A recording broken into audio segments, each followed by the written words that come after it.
요한복음 1장 1절부터 8절까지 이제 오늘부터 상당히 오랜 시간 동안 요한복음 묵상을 하게 됐습니다. 이 요한복음은 사복음서 중에 이 앞에 세 개, 마태, 마가, 누가복음, 이걸 공관복음이라고 하는데, 이 공관복음과 요한복음은 기록의 방식이 완전히 다릅니다. 공관복음은 예수 그리스도의 행적을 그냥 사실적으로 묘사한 거예요. 공관이라는 것은 공통적인 관점으로 봤다, 그런 의미에서 공관입니다. 그래서 마태하고 마가는 유사한 기록의 형태를 가지고 있죠. 좀 길고 짧고, 누가는 조금 다르기는 하지만 초점이 그래도 예수님의 행적에 대하여서 역사적 사실로 그렇게 쭉 추적하면서 기록을 했다는 것은 같아요. 그래서 공관복음이라고 합니다. 근데 요한복음은 예수님의 행적을 시간 순서라 아니면 사실적인 묘사로서가 아니라 조금 더 의미적인, 그러니까 의미적이라는 것은 좀 더 신학적인 서술을 하죠. 그래서 이 마태복음이나 누가복음과는 다릅니다. 예를 들면 지난번 크리스마스 때 설교를 이 요한복음 가지고 제가 했었는데, 이 마태나 누가는 예수 탄생 기사를 기록을 합니다. 동방박사라든지 말구유라든지 또는 뭐 그 호적을 하러 가는 모습이라든지 이런 것들을, 또 예수가 탄생했다는 소식을 듣고 예루살렘 사람들이나 헤롯 왕이 어떤 반응을 보였는지, 또 예수 탄생 이후에 일어난 역사적 사실들, 이런 것들을 기록을 했었는데, 요한복음은 예수 탄생에 대한 그런 기록이 일절 없습니다. 없고 대신에 오늘 지금 읽은 이 말씀처럼 말씀이신 하나님이 빛과 생명으로 이 땅에 오셨다, 이렇게 말을 해요. 그러니까 이것은 역사 사실을 말한 것이 아니라 역사적 사실의 의미를 말하는 거죠.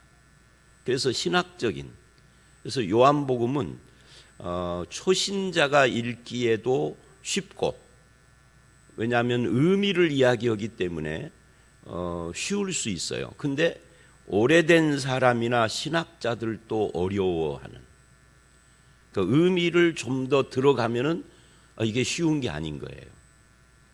그런데 아무것도 모르는 사람도 읽으면 편안하게 읽을 수 있는 그런 말씀이라고 할 수 있습니다.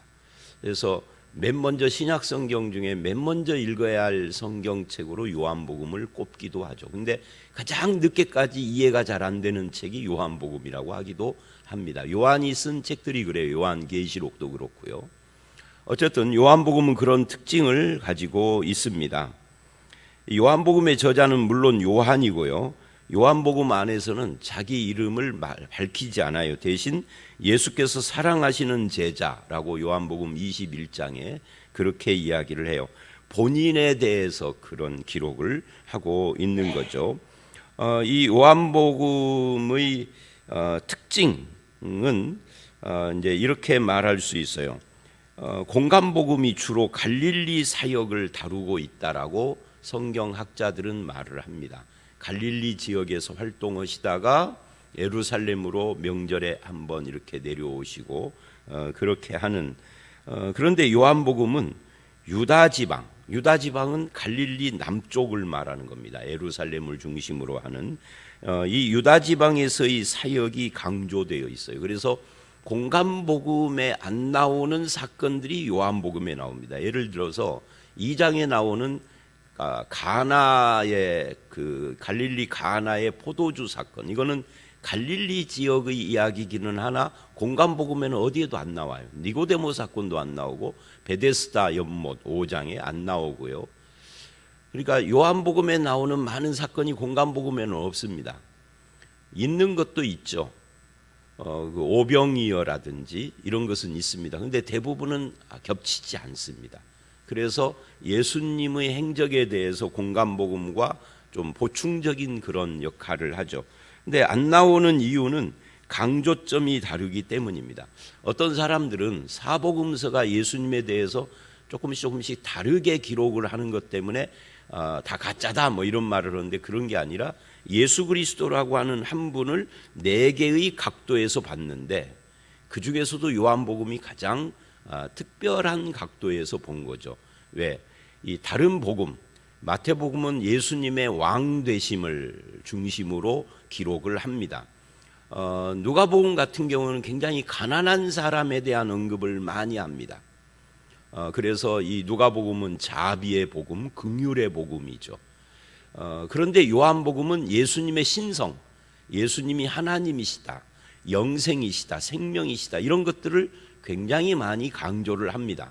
그래서 요한복음이 특별해요. 마태, 마가, 누가복음과는 기록의 그 방법도 다르고 목표도 다르고 다릅니다. 관점이 다른 거죠. 그래서 공관에서 제외해서 요한복음 이렇게 따로 하는 거예요.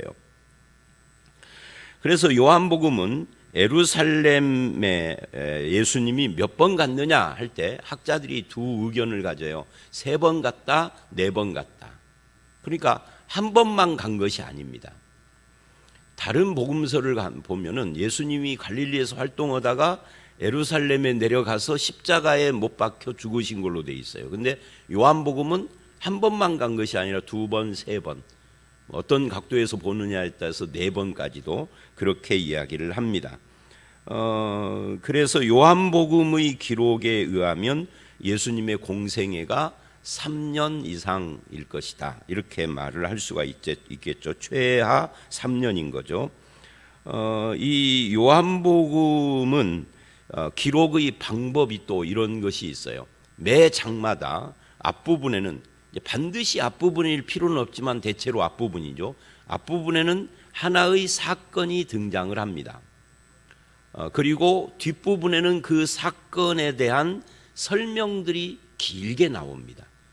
매 장이 그래요. 1장은 조금 틀리죠. 근데 2장 갈릴리 가나 사건, 거기에 따르는 설명들, 3장 니고데모 사건, 거기에 따르는 설명, 4장, 5장 다 그래요. 그런 식으로 11장까지 그렇게 갑니다. 이게 요한복음 전반부죠. 그리고 12장 이후는 요한복음의 후반부로 나누어져요. 이 요한복음은 마태, 마가, 누가복음은 천국과 하나님 나라에 대한 이야기를 많이 하는데, 요한복음은 하나님 나라라는 표현보다도 영생, 생명, 이런 것들을 더 많이 말을 합니다. 그러니까 마태복음의 하나님 나라와 천국은 요한복음의 영생, 생명과 같은 개념인 거죠. 또 예수님 자신에 관한 것을 더 많이 말을 합니다. 하나님 나라 천국보다.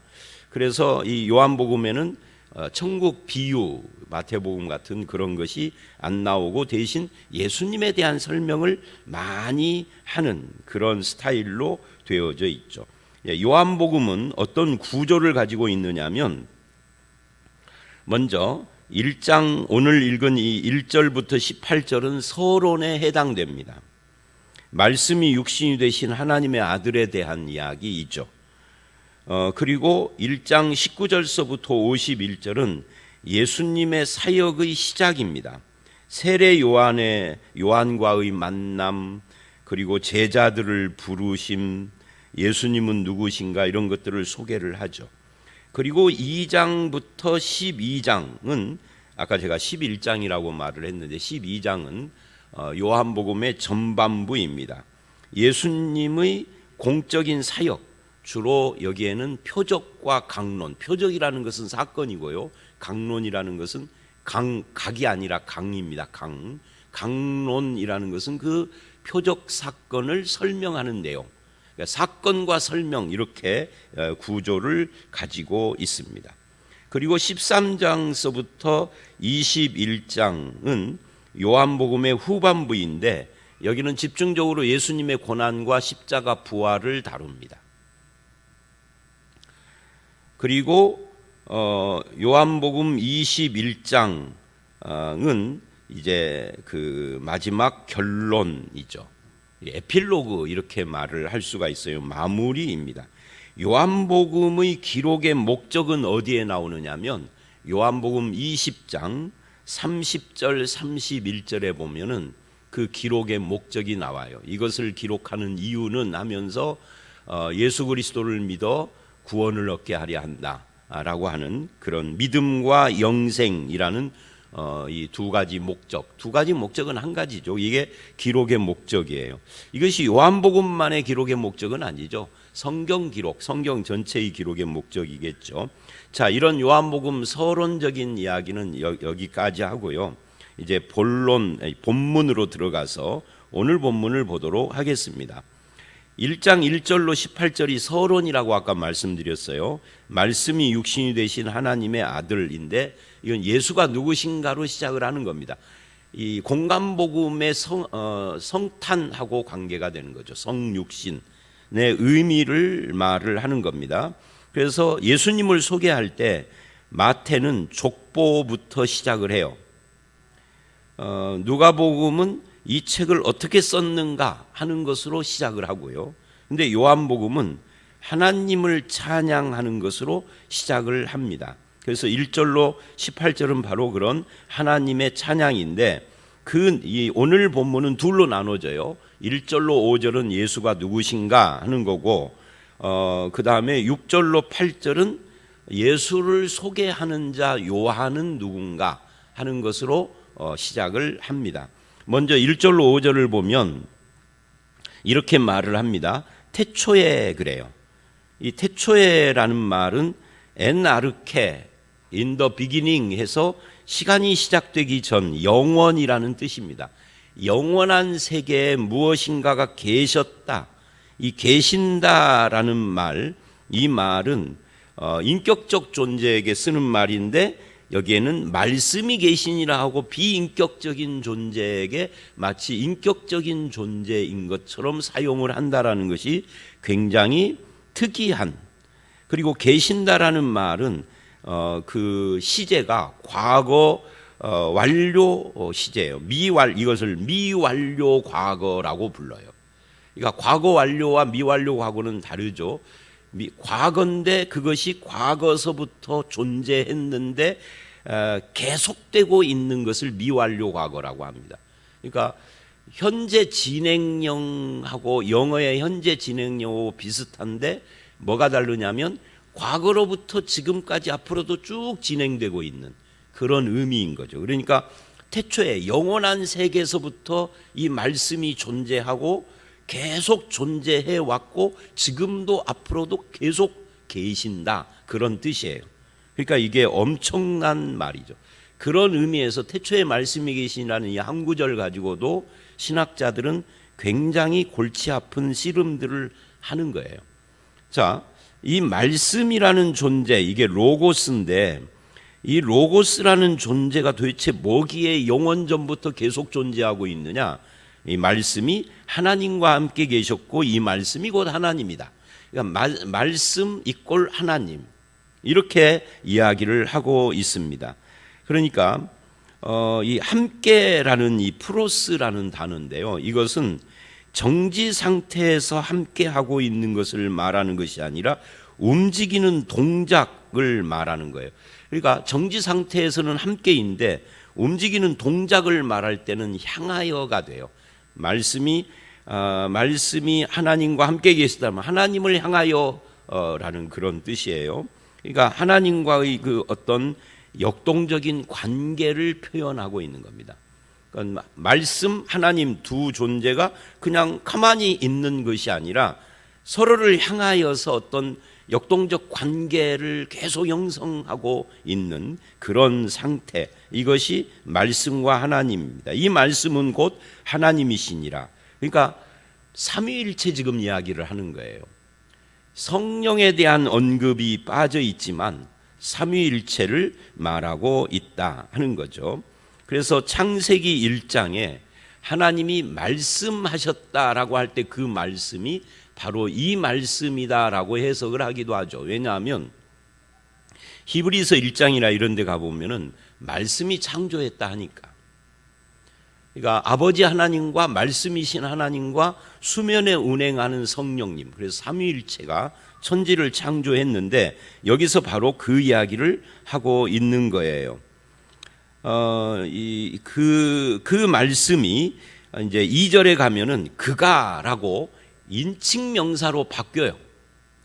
말씀에서 그라고 하는, 그래서 어떤 그 인격적 존재인 것을 표현을 하고 있는 거죠. 그가 태초에 하나님과 함께 계셨고, 그러니까 2절은 1절을 요약한 거죠. 태초도 나오죠. 말씀이 그로 변했죠. 하나님과 함께 계셨다라고 다시 언급을 하고, 3절은 그분이 천지를 창조하신 분이다 하는 것을 말을 해요. 만물, 존재하는 모든 것이라는 거예요. 존재하는 모든 것 속에는 저와 여러분도 들어가고 자연도 들어가지만 동식물 다 들어가는 거죠. 우주까지. 그로 말미암아 지은 바 되었으니 지은 것이 하나도 그가 없이 된 것이 없다. 말하자면 창조주 하나님이신 말씀이에요. 그래서 우리가 천지를 창조한 것은 아버지 하나님이다라고 말하면 틀려요. 천지를 창조한 것은 성부 아버지 하나님, 아들 말씀이신 아들 성자 하나님, 그리고 성령 하나님, 이 삼위일체 하나님이 함께 창조한 것이 천지예요. 그래서 천지를 창조했다라고 지금 3절은 말하고 있습니다. 그로 말미암아 지은 것인데 하나도 그가 없이 된 것은 없다라고 지금 말하고 있기 때문에 그렇죠. 그리고 이제 4절 5절은 이것을 이제 또 확 바꿉니다. 그 안에라는 것은 말씀이신 하나님, 성자 하나님 안에 생명이 있었다고 그래요. 그래서 이제 요한복음의 주제가 지금 등장하고 있죠. 요한복음은 예수님이 길이고 진리고 생명이다, 이걸 말하는 것이 요한복음의 주제이고, 그 예수를 믿는 자에게 영생이 있다, 이게 기록의 목적이에요. 그러니까 그 안에 생명이 있다. 이 생명은 영생입니다. 그냥 생명이 아니라 영원한 생명. 그리고 이 생명은 빛이다. 사람들의 빛이다. 그러니까 생명이 그냥 생명이 아닌 거죠. 이 빛이니까 무엇인가 이게 혼자 간직하고 있는 것이 아니라 빛이니까 누구에게 비춰지는 거잖아요. 그 비춰지는 대상이 있고 비치는 존재가 있고, 이것이 생명인데 빛처럼, 그래서 생명의 빛 이렇게 표현을 하는 거죠. 근데 빛이 어디에 비치느냐? 여러분, 빛이 비추는 곳은 밝은 곳을 비치는 것이 아니라 어두운 곳을 비치잖아요. 지금도 새벽에 여기 예배당 공간이 환하잖아요. 우리 교회는 이게 유난히 다른 그 옛날에 지은 교회당하고 달리 이게 분위기가 밝죠. 의자 색깔도 그러고 뭐 강대상도 그러고 이게 조명도 그러고 밝은 편인데 이 불을 끄면 캄캄해요. 아직 새벽, 겨울 새벽이니까. 근데 불을 켜면은 빛이 환하게 밝히는 것처럼 결국 빛은 어두움을 비치는 거죠. 그게 5절 이야기예요. 빛이 어두움에 비치는, 이게 빛의 역할이죠. 뭘로 어두워졌느냐 하는 거예요. 이 요한복음은 무엇으로 어두워졌는지에 대한 설명이 없어요. 어둠이 뭐냐 할 때 어떤 사람들은 빛이 없는 상태를 어둠이다 그럽니다.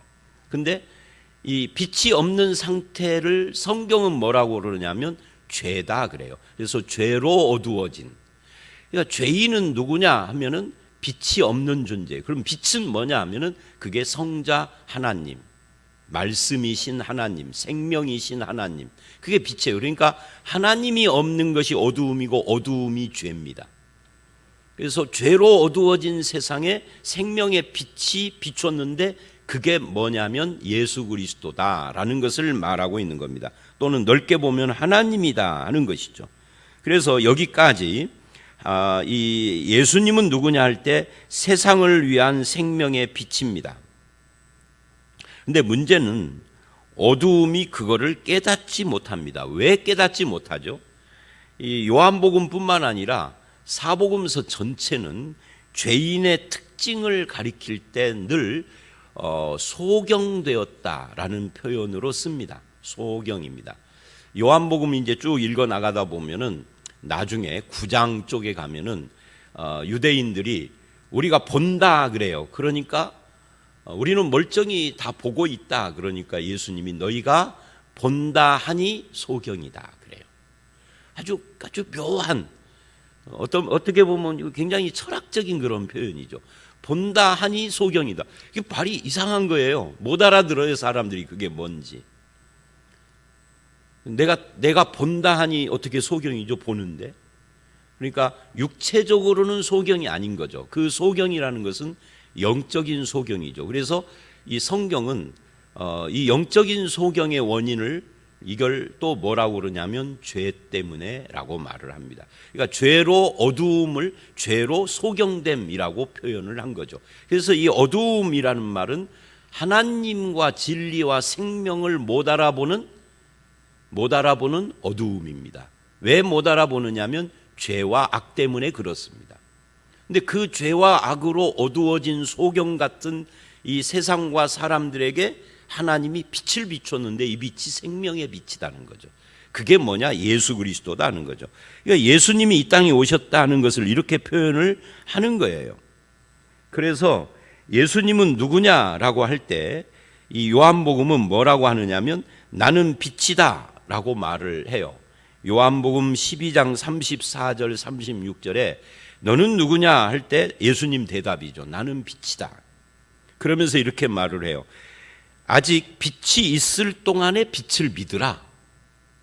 내가 빛이다 이렇게 빛이 있을 동안에 이 말이 뭐예요? 십자가를 지고 돌아가시기 전에 믿어라 라고 이렇게 이야기를 하시는 장면이 나오는 것입니다. 그게 5절까지 이야기입니다. 그래서 1절로 5절 예수 그리스도를 소개한 겁니다. 이게 공관복음에서는 성탄과 같은 거죠. 예수님이 이 땅에 오셨다 하는 겁니다. 그 다음에 6절서부터 8절은 이제 그 빛과 관계되는 이야기를 요한이라는 사람과 연결을 시켜요. 그래서 요한을 뭐라고 하느냐면 6절에 하나님께로부터 보냄받은 사람이다라고 말을 합니다. 보냄받았다 이게 심부름꾼이라는 거고 이거를 사도라고 성경은 말을 하는 겁니다. 근데 요한은 사도가 아니죠. 우리는 보통 사도할 때 12사도인데 그들의 앞서 요한이라는 보냄받은 자를 보낸 겁니다. 그래서 이 요한은 참 묘한 사람이에요. 어떻게 묘한 사람이냐면 예수님보다 6개월 먼저 이 세상에 태어났습니다. 예수님의 친척이기도 하고요. 그런데 요한의 시대까지가 구약이에요. 그런데 요한이 생존하고 있을 때 예수님이 6개월 차이로 왔어요. 예수님부터가 신약이에요. 그래서 이거를 이제 칠판에다가 그린다면 요한의 생애를 이렇게 그리는 거죠. 쭉 여기까지. 여기가 구약입니다. 뭐 예수님의 생애는 이렇게 그리는 거죠. 여기서부터 태어나서 이렇게. 그래서 요한과 예수님은 겹쳐 있죠, 시제가. 그래서 구약과 신약은 딱 잘라서 여기까지 구약, 여기서부터 신약이 아니라 이 겹쳐 있는 시대가 있는 겁니다. 오버랩이라고 그러죠, 요거를. 구약과 신약이 오버랩돼 있는 요게 요한입니다. 그래서 요한은 신약의 사람이 아닌 거예요. 신약에 기록돼 있지만 마지막 선지자 같은 거죠, 구약에. 그리고 예수 그리스도를 소개하는 그런 역할을 갖고 있는. 근데 이 요한을 예수님보다 더 띄워준다든지, 그래서 신천지 이만희 같은 사람은 자기를 사도 요한격인 뭐 이렇게 말을 해요. 그 말이 얼마나 웃기는 거냐면 이제 이만희가 무식해서 그런 말을 하고 거기에 사람들이 많이 미혹됐는데 그러면 자기는 구약에 속한 사람이라는 이야기예요. 사도 요한격인. 근데 왜 그런 말을 하느냐면 결국은 자기가 사도 요한과 버금갈 뿐만 아니라 예수를 대체하는 자다 이 말을 하고 싶어서 하는 거겠죠. 근데 사실은 이 요한은 구약에 속한 인물이기 때문에 때로는 예수님에 대해서 소개도 했지만 예수님을 완전히 이해를 못한 측면도 보여요. 요한복음에는 그런 말이 안 나와요. 근데 마태복음이나 누가복음, 이 공관복음에는 그런 모습이 나오죠. 자기가 소개해놓고 오실 리가 당신입니까? 맞습니까? 이렇게 묻기도 하고. 왜냐하면 그도 시대의 사람이기 때문에 하나님께 보냄받았지만 그 시대의 영향을 받고 로마로부터 나라가 독립하는 것을 꿈꿨기 때문에 예수님이 와서 그런 걸 할 줄 알았던 거예요. 잘 몰랐던 거죠. 그러나 어쨌든 여기서 이제 다시 이 요한이라는 사람은 하나님께로 보냄받은 사람이다. 그에게는 사명이 한 가지가 있다. 어떤 사명이냐면 교회를 세우는 사명도 아니고요, 하나님 나라 건설 이런 것도 아니고요, 딱 한 가지 사명을 가지고 이 세상에 왔다. 그게 증언하는 것이다. 그게 7절 이야기죠. 무엇을 증언하느냐? 빛에 대하여 증언한다. 빛이 뭐라고요? 1절로 5절에 예수님이라고요. 그러니까 예수님을 증언하는 사명, 이게 요한의 인생의 의미이고 목적이고 이유고 사명인 거예요. 그래서 우리가 복음서에서 요한을 읽을 때, 이 요한복음에도 요한 이야기가 나오지만 의미적인 이야기를 주로 하니까 복음서 다른 곳에서 요한을 읽을 때 요한의 사명에 초점을 맞추고 읽어야 돼요. 요 증언하는, 빛을 증언하는 사명 이외의 것은 요한에게 해당이 안 되는 거예요. 그런데 이제 사도행전을 보면 예수를 모르고 요한을 믿는 사람들이 생겼죠. 이 인간이 어둡다라는 이야기가 그래서 그러는 거예요. 요한은 증언자인데 그를 믿는 사람이 생기고 요한을 따르는 자가 생겨요. 사실은 요한을 제대로 알았으면 예수를 따라야 하는 거죠. 그래서 요한복음 1장 후반부에 가면은 바로 요한에 의해서 예수를 따르는 사람들이 생기기 시작을 하는데, 안드레, 베드로 막 이런 사람들이죠. 자, 증언하고 7절, 모든 사람이 자기로 말미암아 믿게 하려 함이라. 누구를? 예수를. 요한을 믿는 게 아니에요. 예수를 믿는 거죠. 우리가 조금 좀 비약해서 말한다면 마리아를 믿는 게 아니에요. 마리아를 통하여서 오신 예수를 믿는 거죠. 목사를 믿는 게 아니에요. 나는 우리 목사님 믿어, 이게 아니고 목사를 통하여서 소개되는 예수를 믿는 거예요. 신앙의 본질입니다. 8절, 그래서 이렇게 말을 해요. 그는 빛이 아니다. 즉 그는 믿음의 대상이 아니다, 그 말이에요. 그는 어두운 세상의 일원일 뿐이죠. 다만 빛에 대하여 증언하러 온 자라. 목적입니다. 목적, 신분, 빛이 아니고 목적은 증언자다. 빛에 대해서. 이 요한에 대한 이 설명은 우리에게도 적용을 해야 합니다. 우리도 이 땅에 보냄받은 자예요. 이 모든 인생은 이 땅에 보냄받은 자들이죠. 사명이 있는 자예요. 예수 믿는 사람은 빛에 대한 증언자이죠. 이 신분이 뭡니까? 내가 아무리 뛰어나도 나는 하나님이 아닌 거죠. 인간이죠. 목사가 아무리 출중해도 목사는 경배의 대상이 아닌 거죠. 오직 하나님만이. 이렇게 정리를 할 수 있습니다. 자, 오늘 말씀 여기까지인데요. 오늘 말씀에서 중요한 것은 요한도 요한이지만 예수 그리스도가 하나님이시고 말씀이신데 그분이 창조 이전부터 영원 세계부터 계속 존재하고 계시며 재림한 이후의 영원까지, 그래서 영원부터 영원까지 예수님은 존재자이신 거죠. 우리는요, 존재했다 사라지는 존재죠. 100년쯤 되면은 인간은 다 사라지죠. 100년 전의 사람들 지금은 없잖아요. 200년 전 사람은 하나도 없고 100년 전 사람 중에는 지금 생존하신 분이 혹 있다면은 101살, 110살 그러지만 120살, 30살 되면은 없으시죠. 우리는 존재하지 않는 겁니다. 오직 하나님만, 말씀이신 하나님만 존재합니다. 그분이 우리의 생명의 빛이십니다. 우리는 그 생명의 빛을 받고 구원받은 자이죠. 구원받은 자는 다 사명자고 증언자입니다. 그런 삶을 살아가는 저와 여러분들이 되시기를 주의 이름으로 축원합니다. 함께 기도하겠습니다. 하나님, 2022년 새해가 밝았습니다. 이 새해 첫날에 요한복음을 묵상하면서 우리가 믿는 예수 그리스도가 천지를 창조하신 말씀이며 그분이 우리의 생명이고 빛이신 것을 다시 한번 확인합니다. 어두움 가운데 어두움이었던 우리에게 생명의 빛을 비춰주신 주님, 이제 그 빛을 받고 생명을 가진 자로서 주님 앞에서 사명을 감당하고 말씀의 증언자, 빛의 증언자로 살아갈 수 있도록 우리와 함께해 주시옵소서. 코로나로 어두웠고 또 힘든 이 세상이 새해에는 모두 다 물러가고 빛으로 말미암아서 새롭게 되어지고 우리 모두가 깨어나며 아버지 하나님 일상을 회복하고 예배와 모임과 활동과 성도의 교제들이 다 회복되는 그날이 속히 오도록 주님께서 우리를 이끌어 주시옵소서. 새해의 출발을 말씀이시고 생명의 빛이신 예수 그리스도와 함께 하게 하시기를 원하옵고 예수님 이름으로 기도드려 싸움나이다. 아멘.